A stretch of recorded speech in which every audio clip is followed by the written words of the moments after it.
Thank you, Mr. Spokesperson. So, at the end of talks between Chinese and Pakistani foreign minister, a five-point peace formula was agreed upon.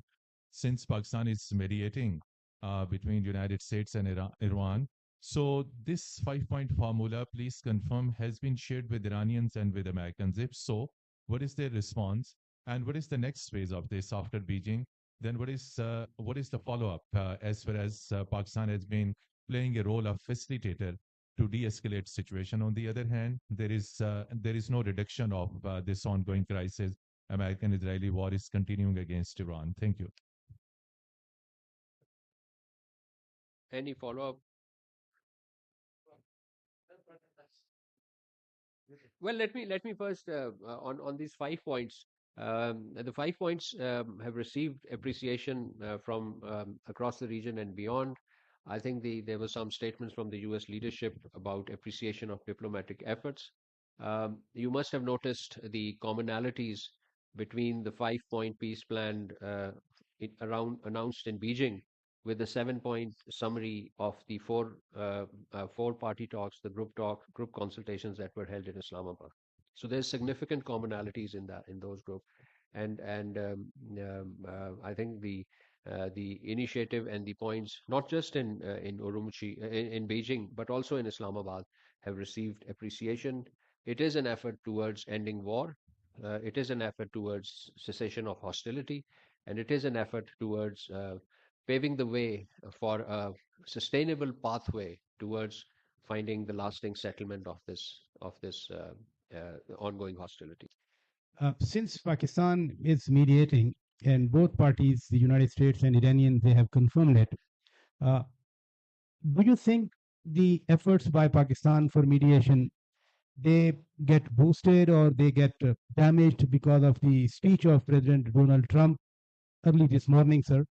My second question is, some Western media outlets, they have reported that the Vice President, Mr. Jerry Vance, he has spoken to Pakistani mediators.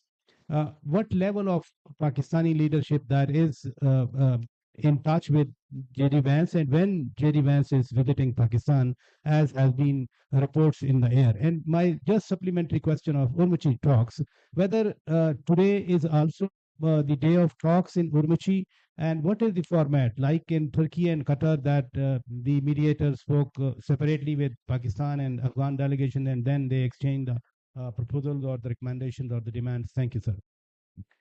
First of all, let me answer the first part of your question.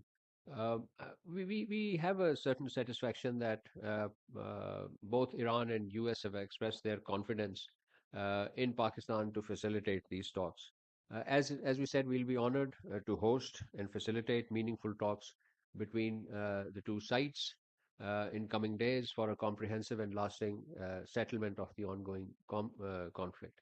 Pakistan has very important relationship with the United States. We have remained actively engaged with the U.S. leadership on our efforts to de-escalate the situation and finding a peaceful settlement of this conflict. Of course, you must have seen, we have condemned the attack that was carried out against the Gulf countries by Iran, and prior to that, the attack on Iran as well.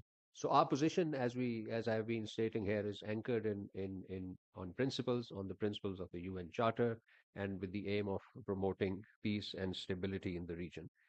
As regard the visit of the U.S. President or the likely U.S. delegation for these talks, which potentially can arrive in Islamabad, I have no information. Of course, it's up to the parties to determine the content, the members of their delegation, as well as on the dates of the talks, because obviously our role in this context is facilitators. It is up to the relevant parties to determine the members of their delegation or the timings of these talks.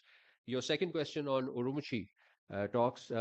These talks are ongoing. I believe our delegation has not returned. So once they return, I'll have a better picture of how these talks were conducted. For now, I only can tell you that our delegation is there, and Pakistan has never shied away from dialogue on this issue, and we remain engaged with the Chinese leadership as well on this issue, as we remain engaged with our other relevant international partners on this issue.